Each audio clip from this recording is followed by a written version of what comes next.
Hey, Ohio, welcome once again to the Retirement Blueprint Show with Tim Lofton of Accent Planning and Wealth. I am Spike Spangle. Tim, how you doing this week? What's on your mind? Doing great. We're going to talk about income, Spike. Well, I want to retire. I'm not going to have income. That's the whole idea of this episode. We're going to talk about income, the do's, the don'ts, how you do it, how you don't do it, how you don't run out. It's all going to happen right here. And what I've heard you say on the radio show before is that you are retired, but your money needs to keep working for you. That's what we want to make sure. But you know what? There are a lot of different, if you look at social media, 'cause nothing's ever wrong or misleading about social media. You can look at dividend strategies, or you can look at this tool, or you can look at something that's going to promise a certain amount in returns. And what we really have to do is make sure that we bring all of the pieces together and that it's the right risk tolerance for your age. It's not just completely taking your foot off the gas. It's not investing like you're 20 and 30 years old, but somehow finding that right mixture. Well, there's a couple things there, Spike. The first one is we want to give jobs to the money.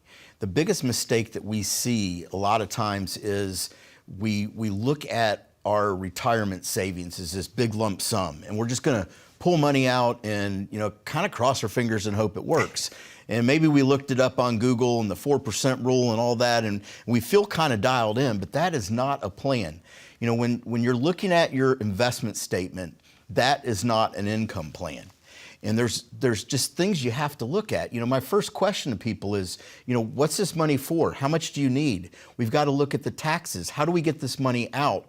How do we avoid taxes long term, not just short term? There's so many considerations, and there's no wonder that people are left scratching their heads when it comes to retirement income planning. Tim, though, we also do like to simplify things in our life, and there is a lot of point-and-click research, and we want one quick answer. Is it the dividend-paying funds? Is it the CD at the bank? Is it bond funds that are going to pay us interest? Is it turning on an annuity that will provide income? Right. But the problem is I don't think there is one just tool and answer to complete everything to create that income for your retirement. No, there's not. There's a lot of ways to do it. Here's the consideration. Let's just kind of go down through the different Let's strategies. use the tools. You look at, and we hear this all the time. I'm going to buy blue chip dividend-paying stocks. I'm going to live off of the dividends, and hopefully, I know my principal might fluctuate a little bit or a lot of it, depending on what it is. But this dividend thing is, I can kind of count on it. It's kind of there, and I can't help but to think, recent news, Walgreens, 92 years of history paying a dividend every single quarter for 92 years, and they stopped it. Didn't lower it, didn't reduce it, stopped it. And so can we count on that?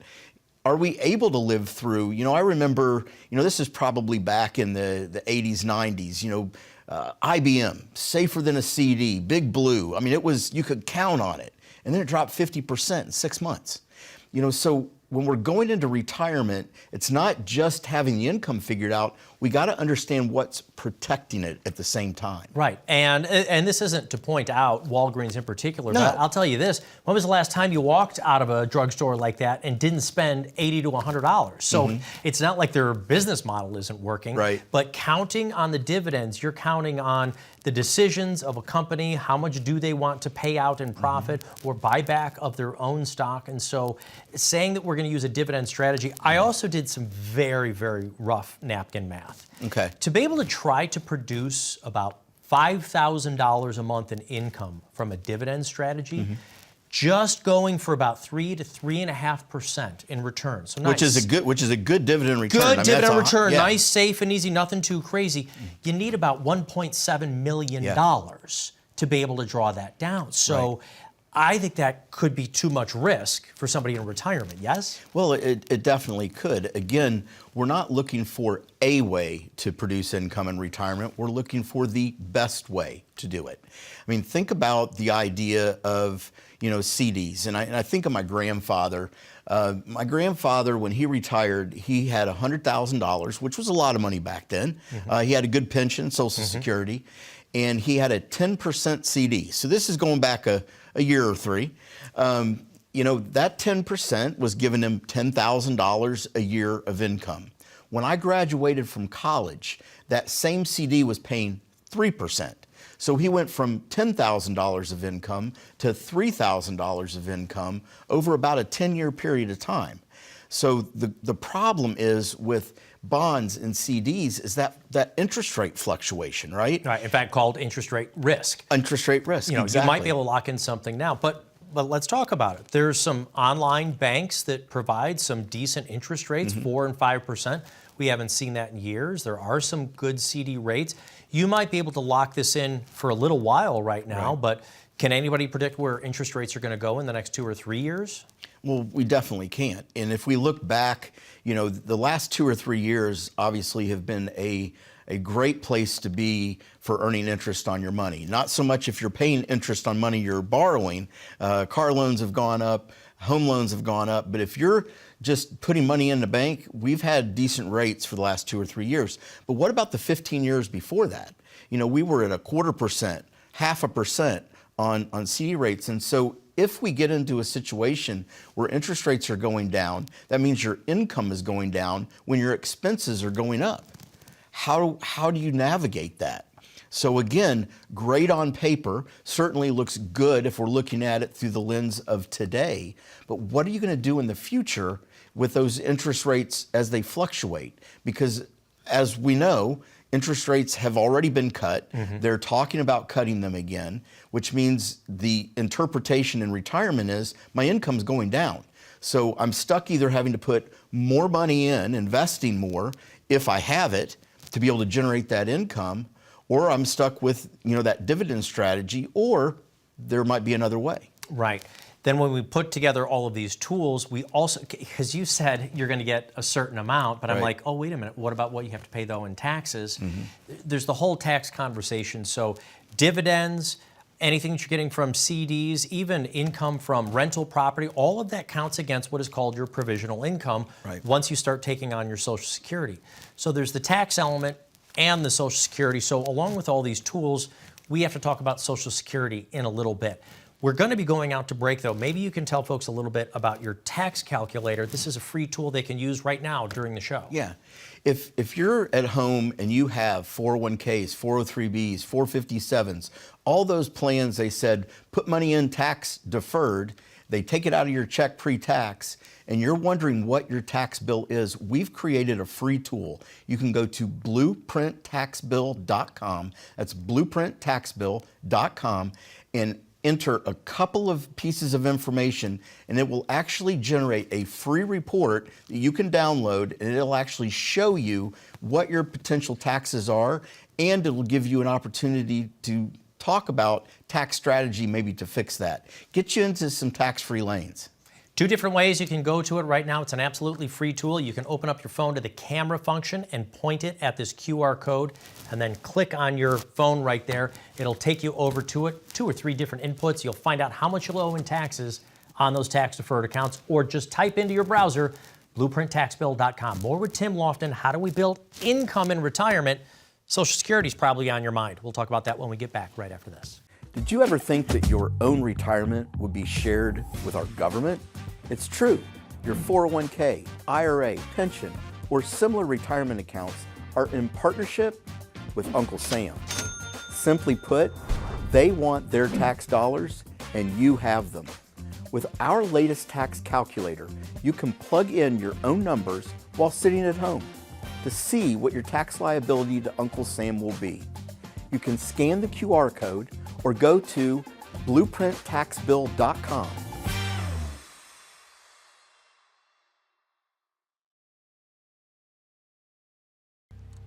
Are you concerned that high inflation, rising interest rates, and stock market volatility may derail your retirement plan?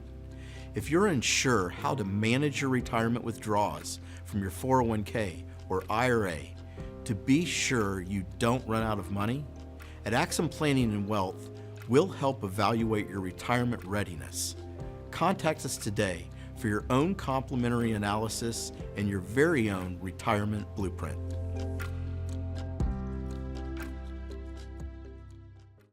Welcome back to the Retirement Blueprint Show with Tim Lofton of Axum Planning and Wealth, the Income Show. This is a widely popular topic. with the retirees and pre-retirees come into your office. And that's why I always joke about it. When are you talking about income? I'm turning off my salary. I don't have income. Well, think about it, Spike. I mean, we have, in the counting last year, the next 4 years, we have 16.5 million people turning 65. This is not just a hot topic. This is a necessity, because people are looking at saying, when my last paycheck stops coming in, what am I going to do? Where's the income going to come from? And there's a lot of bad information out there on how to get it that is not taking in the idea of taxes. Right. Dividend strategies, bank CDs, interest from rental properties, pulling out money from your tax-deferred accounts, which have tax implications, and then turning on your Social Security. Well, a lot of folks say, I just want to go with that 3 or 4% rule. I've always been told I take my entire bucket of stuff and I can take out 4% every year, right, and I'll be okay. Does that still work? Well, it's interesting because, this is a question that we always ask at live events. Has everybody heard of the 4% rule? And the 4% rule, the history of it goes back to 1991. A guy named Bill Bengen did a study that was a fairly in-depth study. It was taking a look at, the past 20, 30 years. And he basically stress tested, if I take a 4% withdrawal rate from a 60-40 portfolio, that's 60% stock, 40% bond, I'm totally good to go. And the problem is twofold. One, we're not in the same fiscal environment that we were in then. We haven't seen those level of high interest rates. If you remember back to the 60s, 70s, 80s, we had sky-high interest rates. You could get double-digit returns on safe money, and that just doesn't exist today. The bigger problem is longevity, Spike. Longevity, and this, I say problem, it's a good problem to have. We're living longer. And that's not a misnomer, that's a reality.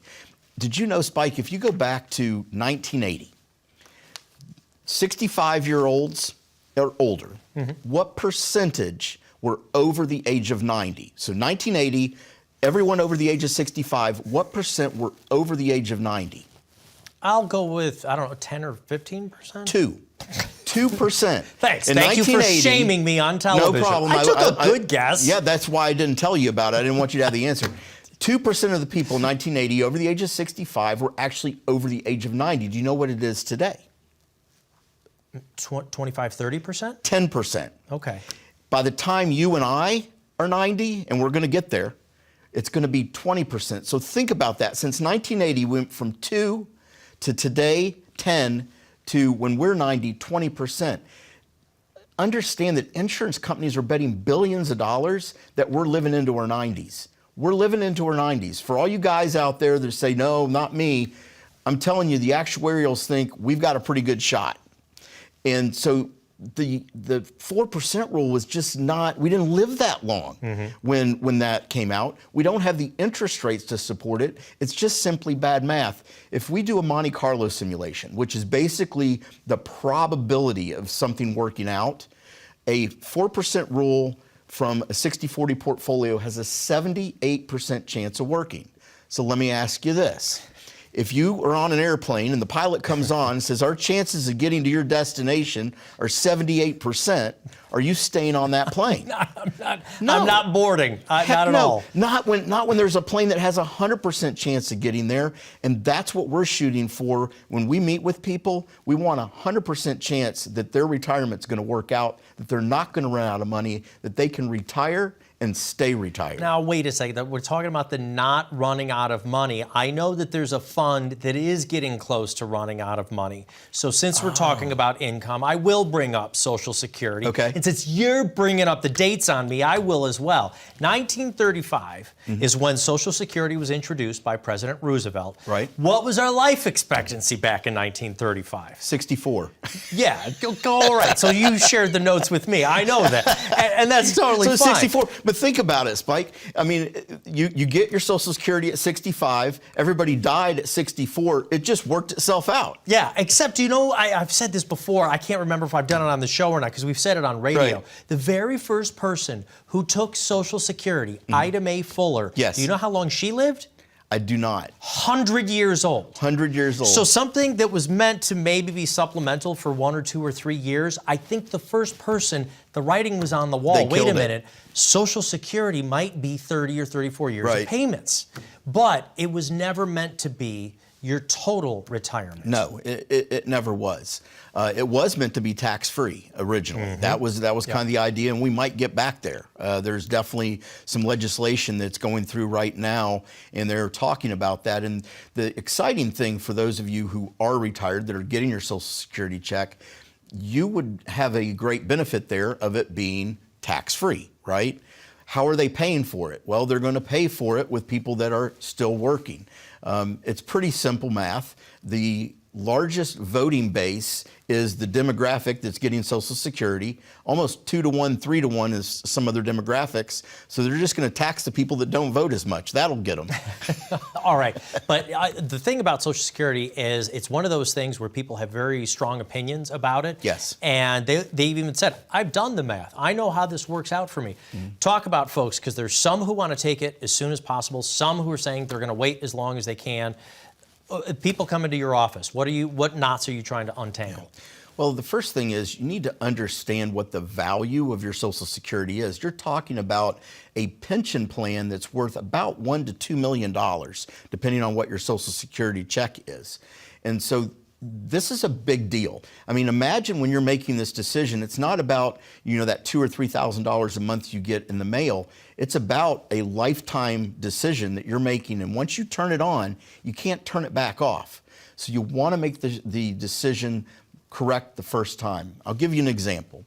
We had a client that came in, sat down with us for the first time. He said, here's my stuff, here's what I want to do, and he was 62 at the time. I'm going to go ahead and wait till age 70. I went online, I did the online calculator, and I'm going to get the most amount of money if I wait to age 70 to turn it on. Well, he's not wrong. The calculator is correct. The calculator's a little off. As Matt, one of the partners in our office, would explain to you, they're not using discounted cash flow. Don't worry about that, folks. Let me just tell you that the break-even point is probably somewhere in the mid to late 80s is the break-even point. But here's the thing. Once we put his situation into our software, we found that claiming at 62 was better for him because to bridge the gap from 62 to 70, he was going to have to take money out of his IRA, basically his money. And so by waiting, he was actually going to cost himself almost $250,000 in what was going to be left over at the end versus turning it on at 62, letting that IRA money grow. On the other hand, I just want to say this is what was good for this situation, for this person. Right. He had other monies, sometimes letting the Social Security grow or waiting till full retirement age. I would also ask if he was taking it at 62, was he still working or completely retired? Because if you turn it on while you're still actually taking income, I don't think you get to keep all of it. No, and that's another great point, Spike. We've had people come into the office, and again, it sounds great on paper. I'm still working, I'm 62 years old, I'm worried it's going to go away, I'm going to go ahead and turn it on, and I'm going to invest the difference while I'm working, and I'm going to just end up saving all that money for the next 4, 5, 6+ years. Here's the thing. IRS and Social Security have already figured out that little tool. They have made that go away real simple. If you are making over, $20,000, $30,000, they're going to claw back 2/3 of the dollars that you get in Social Security if you're still working. Here's the bottom line. If you are looking at claiming Social Security now, if this is something that you're trying to figure out, come in and talk to us. We can help. We have the software. We can do the math and make sure that you're making an individual decision that's best for you. If you're already getting Social Security, come in and talk to us. Let us look at the rest of your income plan to see if we can help you keep more of it by doing tax strategy. One of the things you can do right now is call this phone number down on the bottom of the screen and get started on your own free retirement blueprint, your own complimentary process on how you can be and stay retired. Let them do the math, let them do the homework. They've done thousands of plans like this. You're going into retirement for the very first time. You don't want to get it wrong. There's no cost, no obligation. Call the phone number. More of the Retirement Blueprint with Tim right after this. Social Security is easy, right? The question is, should I take it now or later? Well, there are dozens of ways that you can take Social Security if you're single, and hundreds if you're married. You've paid into the system for decades. Don't you want to make sure that you optimize your retirement income? Depending on how you've set up your other retirement accounts, your Social Security could either be tax-free or up to 85% taxable. It's not as simple as it might seem. So give us a call today. Let us uncomplicate Social Security for your retirement. Give us a call at 855-684-3485, or you can scan the QR code below to schedule your complimentary review.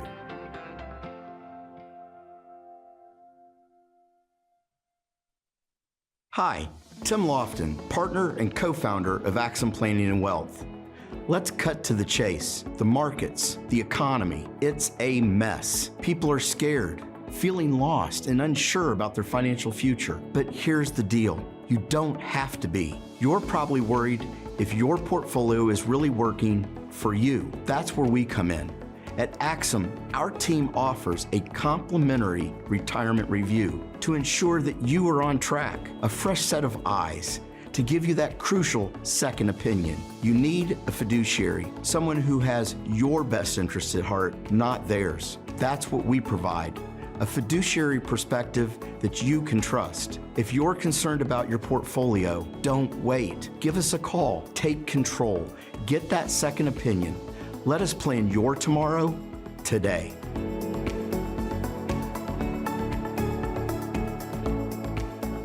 Welcome back to the Retirement Blueprint Show, a very new segment we're going to be closing out every program with over the next few weeks. Financial news or noise. Fact or fiction. All right. We're going to get in as many topics as we possibly can. Okay. So fact or fiction, diversifying across asset classes is what protects my portfolio. It might protect your portfolio, Spike, but it doesn't necessarily protect your income. And that's what we're worried about. I will tell you this, asset allocation doesn't keep you from running out of money. At the end of the day, we have to look at the whole picture. We got to look at taxes. We got to look at inflation. Where are we going to take the money from? How are we going to take it? When are we going to take it? What's its purpose? And we have to build a plan that is designed around that. The idea of just sticking it all in a 60-40 portfolio and crossing our fingers, it just seems like we can do better than that as an industry. And there are comparisons out there that will show you over 20, 30, 40 years, a 60-40 portfolio compared to the S&P 500. And the tortoise and the hare, the tortoise over here, the 60-40, will perform just as well, if not a little bit better, because it's not taking the highs and lows. On the other hand, you look at 2022. Worst market since 1931. Right, and it was one of the first times in the market history of the United States that both stock funds and bond funds went down both at the same time because of the interest rate. So it's not just the diversifying, but you've also said we've got to diversify tax classes, tax strategies, the kinds of advice that we're looking at, because sometimes one portfolio manager, they might get it wrong. So we need a diversification of perspectives. Well, and that's a great point, Spike. You know, one of the biggest mistakes that I see people make is that they want to look at everything as a whole instead of, you know, the idea that we talk about a lot on the show is giving jobs to the money. You know, it's not about how much risk you're taking. It's about taking the right risk in the right accounts for the right reason. So if income is my number one, I don't want any risk. I don't want volatility in my income. I have to have that every month. I can't do without it. That allows me to free up the rest of those dollars for growth. Then I have, it's a 30-year retirement. We keep saying that. Everybody's like, no, we don't. You're going to live into your 90s. I'm telling you, it's going to happen. And here's the thing. If I'm wrong, nothing bad happens. If you're wrong and you don't die early, you run out of money. So there's no downside to doing the right kind of planning. Yeah, if you're wrong, you're working at Arby's. Yeah. And I'm not saying anything wrong about Arby's. No, I love Arby's. I like some Arby's. I think both of you I and do. I like The curly some Arby's. fries. We put together our show notes at Arby's. Yeah, for sure. But we don't want to go back to work there when we're 90, 92, 95 years old. Another thing about diversification, we've both heard this before at your live events. Someone will come up and say, and it's not saying a negative thing. They're like, you know what, I've got a person for that. In fact, I've got one person who does my financial advice over here, and I've got another one who does this, and I've got a CPA. You know, I got a guy, right. I got a guy, and I got a guy. Is 3 different people doing all the same kinds of portfolios? Is that diversification? That is not diversification, and we hear this at live events all the time. You know, we're kind of showing them our team. And, you know, they say, well, I've got a CPA and I've got an estate planning attorney and I have a financial advisor and I got a financial planner and I got an insurance guy that helps me with life insurance and annuities. And, you know, my first question is, are all those people talking to each other? And the answer is always no. No, none of those people are talking to each other. So you're paying them all. They all have the same goals, I mean, in theory, but none of them are talking. How in the world could your plan be what it's supposed to be? Right, but their goals might not be the goals you need. For instance, the outside CPA is going to do what you want, and most people will walk into their office and say, I want to pay as little in taxes this year as possible. But the strategy of trying to pay as little as taxes in the future, pay as little taxes as possible so it doesn't affect my Social Security, so I don't have to take out RMDs. That's a different goal than the CPA. Totally different goal. And again, the CPA is wired. I mean, understand that every person they meet with wants to pay as little in taxes as possible. And that's not wrong. It's just we want to expand that thought process. We want to pay the least amount of taxes over our 30-year retirement, not in 2025, but over the entirety of our retirement. And doing that sometimes means we pay a little bit more tax up front to avoid hundreds of thousands, sometimes millions of taxes down the road. All right, so fact or fiction, diversification protects your portfolio?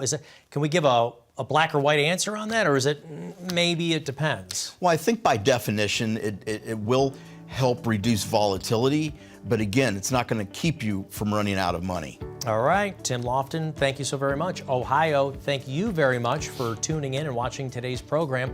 Now take the next step. Call the phone number down on the bottom of the screen and get your own tailored retirement blueprint.